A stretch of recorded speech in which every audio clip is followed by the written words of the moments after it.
Bonjour à tous, bienvenue pour la quotidienne du mercredi 7 octobre. Au sommaire aujourd'hui, direction Gland pour découvrir le plan d'affectation Lacreto avec sa tour ultra moderne de 15 étages. Swissquote voit les choses en grand et rêve à l'américaine. Ensuite, on ouvre une page de sport et cette fois-ci, Joël Brunner s'intéresse à la nouvelle saison du volleyball. En plateau, il reçoit 2 membres du VBC La Côte. Ensuite, en culture, on décroche le téléphone et au bout du fil, Julie Gilbert qui rend hommage à la littérature et plutôt aux femmes dans la littérature avec sa bibliothèque sonore dédiée aux femmes à découvrir à la bibliothèque de Nyon jusqu'au 17 octobre.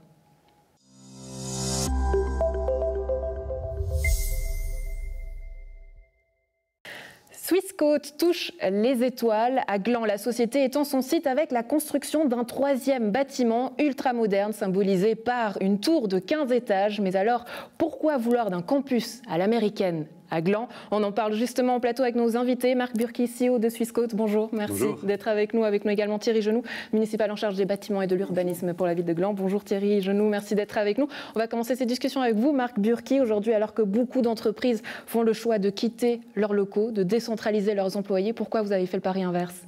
Mais on s'est posé la question, en fait, si on devait avoir plutôt eu un développement très décentralisé avec des bureaux un petit peu partout. Et puis on s'est rendu compte que la vie de campus, en fait, amène énormément de créativité.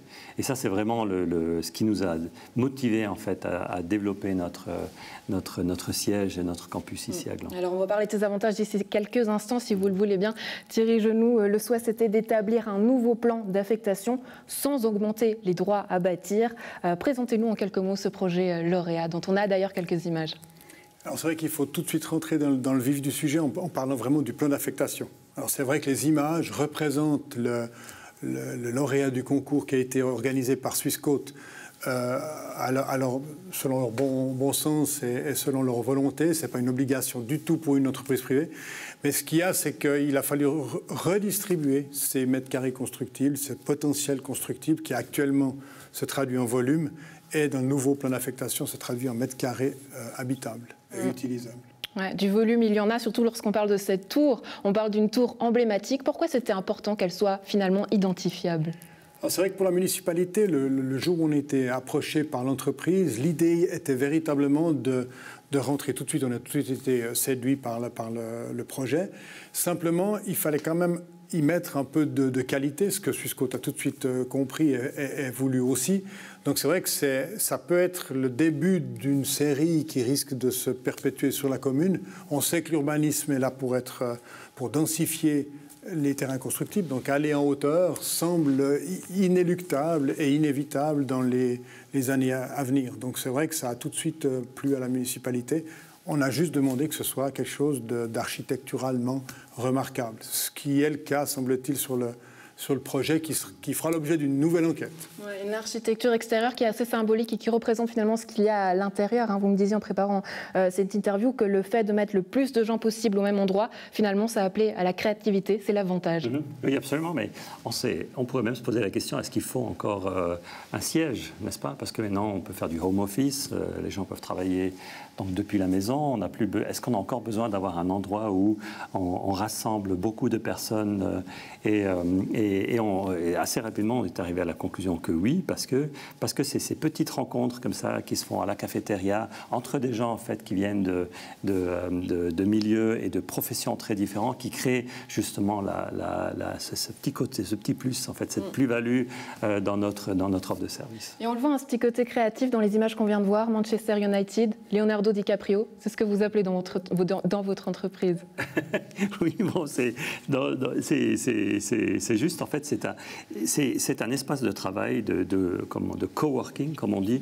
En fait aussi on n'a plus forcément un bureau attitré un petit peu à l'ancienne, c'est-à-dire en fait les lieux de travail ou les lieux de rencontre en fait doivent être organisés. Il faut que ce soit plaisant, il faut que ça fasse plaisir parce que on passe énormément de temps sur une journée de 24 heures sur son lieu de travail. Et aujourd'hui dans cette espèce de compétition mondiale qui est devenue les sociétés de haute technologie, il faut arriver à attirer ces gens, et le fait de leur donner un écrin et puis de leur donner un endroit où se développer est devenu très important. Ça peut paraître paradoxal, hein, parce que quand on pense au monde de la finance, finalement quelque chose de très lisse, structuré, et là finalement vous appelez à la désorganisation. Pourquoi? C'est un appel, un nouveau besoin d'une clientèle nouvelle dans le monde de la finance? Alors, oui, c'est ça. Donc il y a vraiment une révolution digitale dans la banque.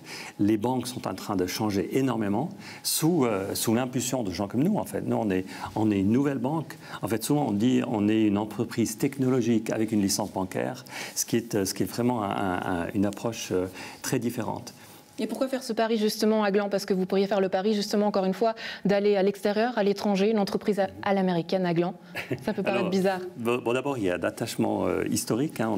On a commencé dans un dépôt de peinture il y a 22 ans maintenant. Alors, c'était tout petit. Et puis en fait, on est resté fidèle à Gland. On aime bien cet endroit, on aime cette ville. Puis après, il y a des avantages tout à fait rationnels. En fait, c'est la proximité de la gare pour nous, c'est très important. Il y a la proximité des autres écoles, il y a un aéroport qui n'est pas loin. Proximité de la gare, vous me disiez d'ailleurs que ça peut être un avantage comme un désavantage. Alors, ce n'est qu'un avantage. Je dis ça sous l'œil de Thierry Genoux, attention.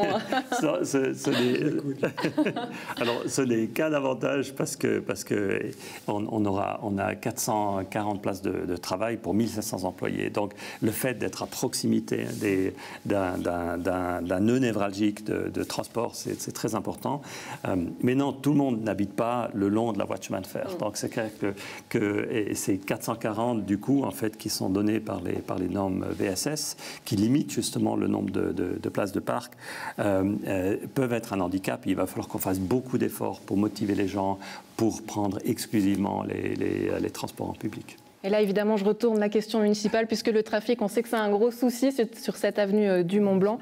Donc on voit, qui dit plus de gens, dit forcément plus de trafic. Donc là, quelles sont les mesures que vous avez prises? Oui, mais comme M. Burki vient de l'expliquer, ça a été vraiment... Alors ça a presque été un combat, je dois dire honnêtement, entre, d'une part, l'entreprise, la commune et le canton, puisqu'il y a une application des normes extrêmement restrictive.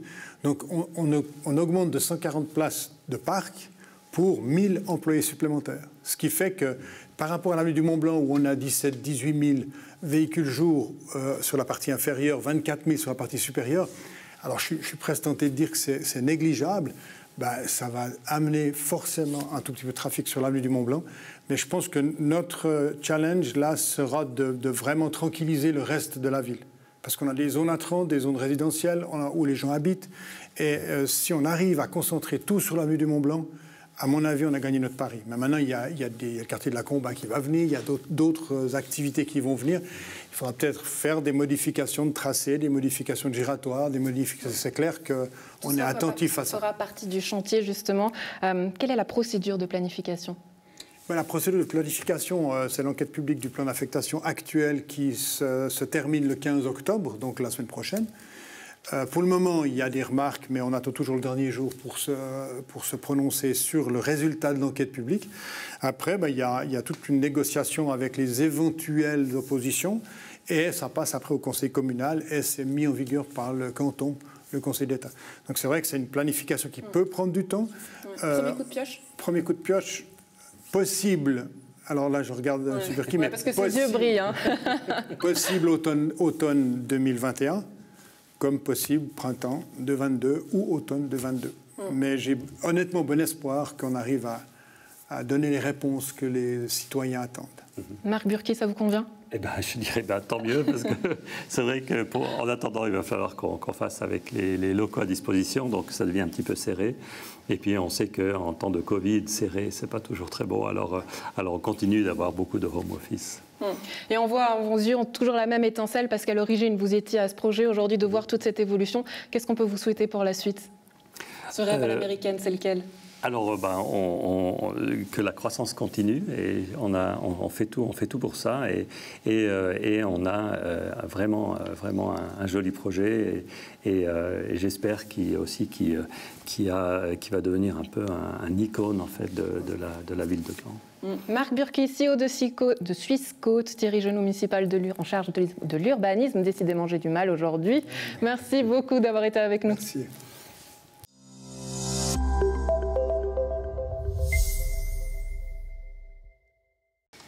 Les équipes de volleyball débutent leur saison cette semaine et on fait le point avec l'équipe masculine et l'équipe féminine du VBC La Côte. Bonjour, merci d'être avec nous.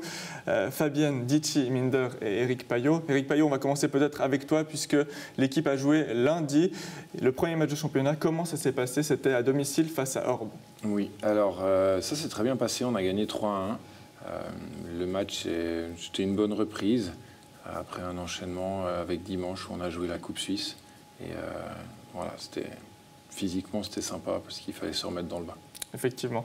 Fabienne, l'équipe a également joué. C'était un match de coupe. Le championnat, par contre, n'a pas recommencé. L'équipe est déjà bien en jambes, l'équipe féminine? Oui, on est motivés. On a un nouveau groupe. Et puis, jeudi, on a joué notre premier match de coupe vaudoise qui s'est plutôt bien passé. On a eu une victoire 3-0. Et puis, on attend le championnat qui commence vendredi. Des bons résultats pour l'instant pour les équipes. À quoi c'est dû? Est-ce qu'il y a eu des changements au sein du groupe chez l'équipe masculine?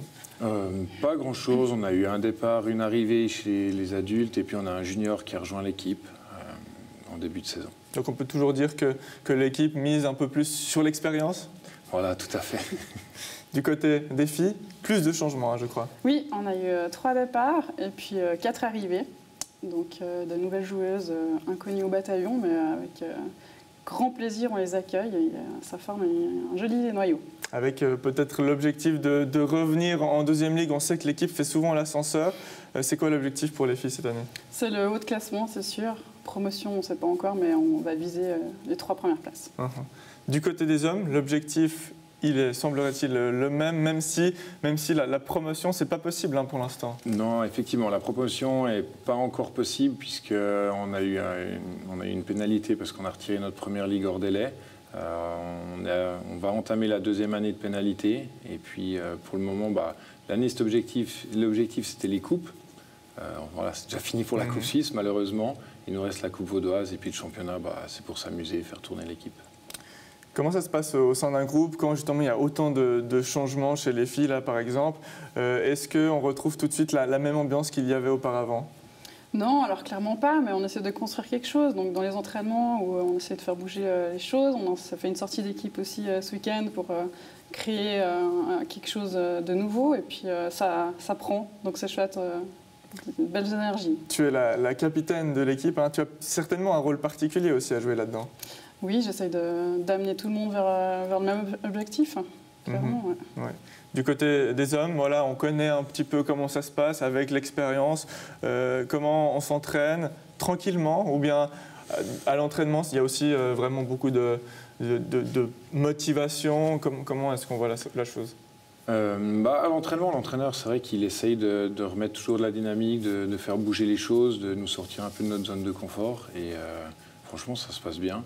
Après, voilà, on commence à vieillir un petit peu, donc on fait aussi avec les moyens du bord, les petits bobos de temps en temps, mais globalement, l'entraînement est de bonne qualité. Faire venir des jeunes, c'est une ambition, c'est quelque chose qui est possible aussi? Oui, alors c'est l'objectif du club, ici, de ramener des juniors dans les équipes seniors. Cette année, on a réussi à le faire chez les garçons. Il y en a 3 en 4e ligue, 2 en 2e ligue, 1 en 3e ligue et 1 en 2e ligue. Et puis chez les filles, ça se met gentiment en place aussi. Essayer de mettre cette pyramide en direction des équipes premières. Fabienne, peut-être que tu pourras nous en parler. Il y a 2 joueuses qui sont arrivées. Comment se passe l'intégration? Bien, alors elles essaient de prendre leur marque et faire un petit peu leur place. C'est pas toujours facile en tant que junior, mais elles viennent juste pour les entraînements, par contre, pas pour le championnat pour le moment. Et puis clairement qu'elles vont faire leur place si elles osent. Se faire sa place cette année, c'est peut-être un peu plus compliqué puisque l'effectif là, il est vraiment complet, chose qui n'était pas le cas. Les dernières années, c'était un peu plus compliqué. Oui, c'est vrai. On a fait des entraînements là à 11-12 joueuses, donc ce qui est énorme pour nous. Normal pour d'autres équipes, mais effectivement, là, les juniors elles passent au 2e plan, en fait. Chez les hommes, la profondeur de banc, est-ce qu'elle est aussi importante que chez les femmes cette année?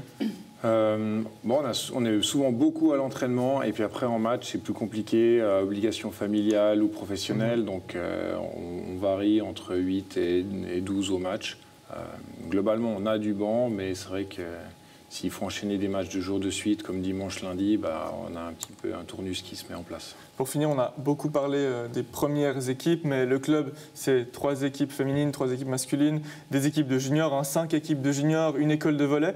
Eric, est-ce qu'on peut dire que le club se porte bien, est en bonne voie justement pour former ces jeunes, pour arriver dans les premières équipes? Le club se porte très bien à ce niveau-là. Toutes nos équipes juniors sont complètes. J'ai plus de place du tout chez les filles. Chez les garçons, on peut encore accueillir un petit peu. Mais le club se porte bien et justement, les pyramides se mettent en place et on espère que ça va porter les fruits d'ici 2-3 ans pour les plus forts d'entre eux. Fabienne, pour finir, toi qui es dans le club depuis un bon petit moment, tu vois une évolution positive des jeunes qui arrivent chez les femmes, chez les hommes? Oui, on les attend impatiemment. Pour certains d'entre nous qui commencent à vieillir aussi gentiment, on les attend impatiemment pour prendre le relais. Merci beaucoup. En tout cas, le VBC La Côte débute sa saison et on espère vous retrouver un peu plus loin au sommet de ce classement. Merci beaucoup. Merci.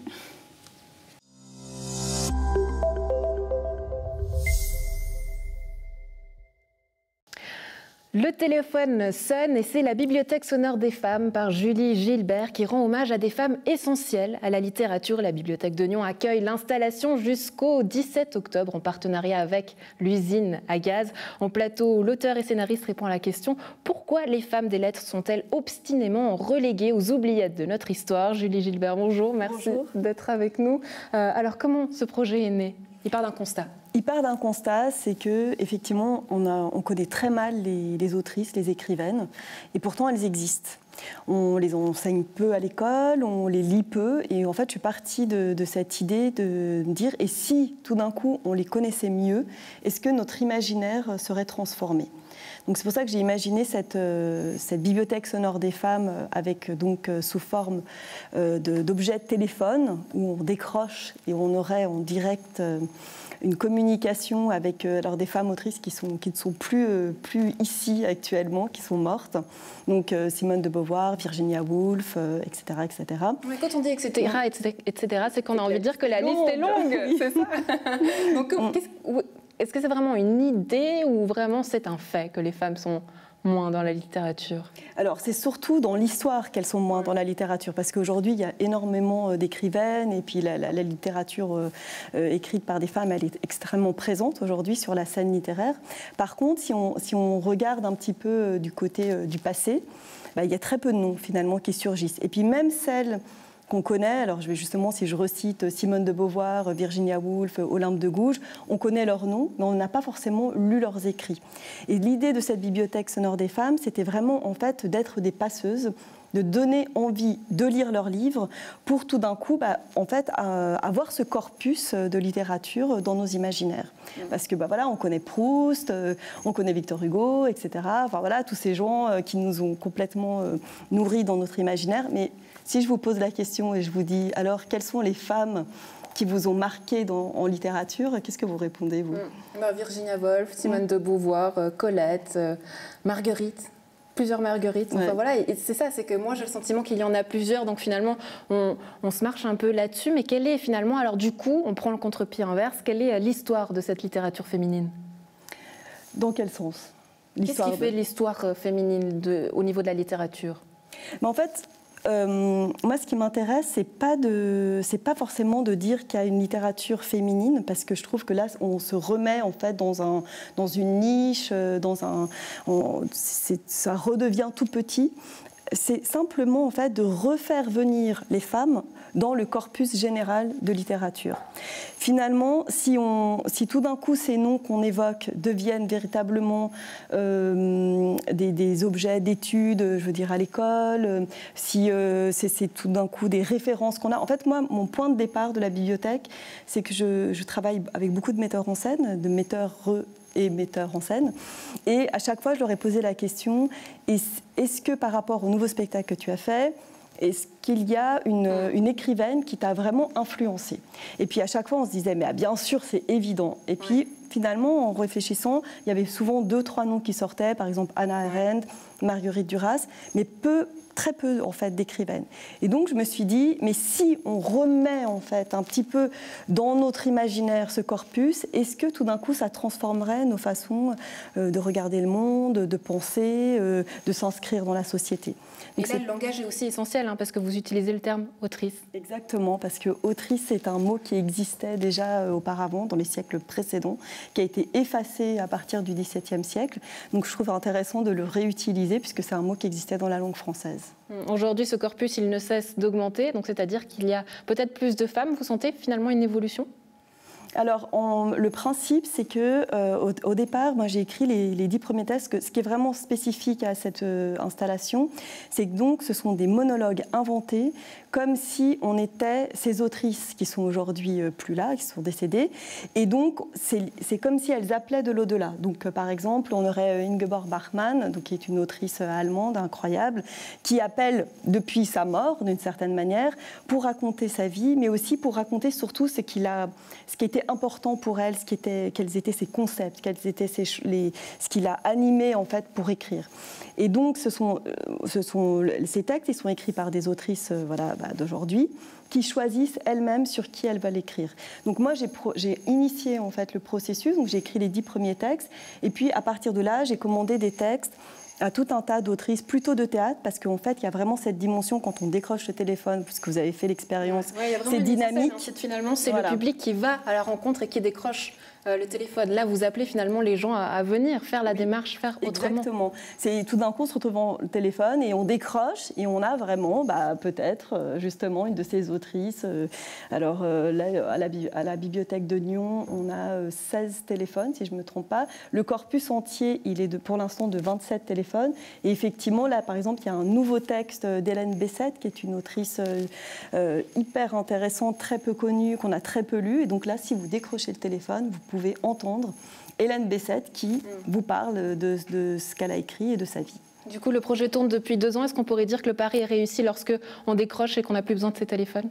Ça serait pas mal, ça. C'est surtout que le pari réussi quand, comme à la bibliothèque de Nyon, tout d'un coup, en raccrochant le téléphone, on a très envie d'aller lire toutes ces autrices. Parce que c'est ça le but, c'est qu'on les lit, c'est qu'on les découvre, c'est vraiment des autrices incroyables. Ça permet aussi de découvrir toutes les autrices qui ont écrit ces textes, qui sont des autrices de théâtre d'aujourd'hui. Voilà, il y a Marie Fourquet, qui est une autrice d'ici, il y a Antoinette Richner. Voilà, il y a 27 téléphones, il y a 27 textes. Et il y a 17 autrices contemporaines. Et puis aussi, il y a toutes ces comédiennes qui nous ont permis de faire entendre toutes ces voix. Et vous nous avez cité beaucoup de classiques. Pour terminer, si on peut citer peut-être un nom d'autrice, la dernière que vous ayez lue, ou peut-être le coup de cœur que vous conseillez. Alors, Fadwa Sulayman, qui est une autrice syrienne, qui était une femme aussi, qui était comédienne, qui était militante et qui a écrit, qui est morte il y a 1 an et demi et à Paris, et qui était une femme absolument extraordinaire. Elle écrit des très très beaux poèmes. Et voilà, il y a un très beau texte qu'on peut entendre à la bibliothèque de Nyon. Julie Gilbert, merci beaucoup d'avoir été avec nous. Il y a à la maison donc la bibliothèque sonore à découvrir à la bibliothèque de Nyon jusqu'au 17 octobre.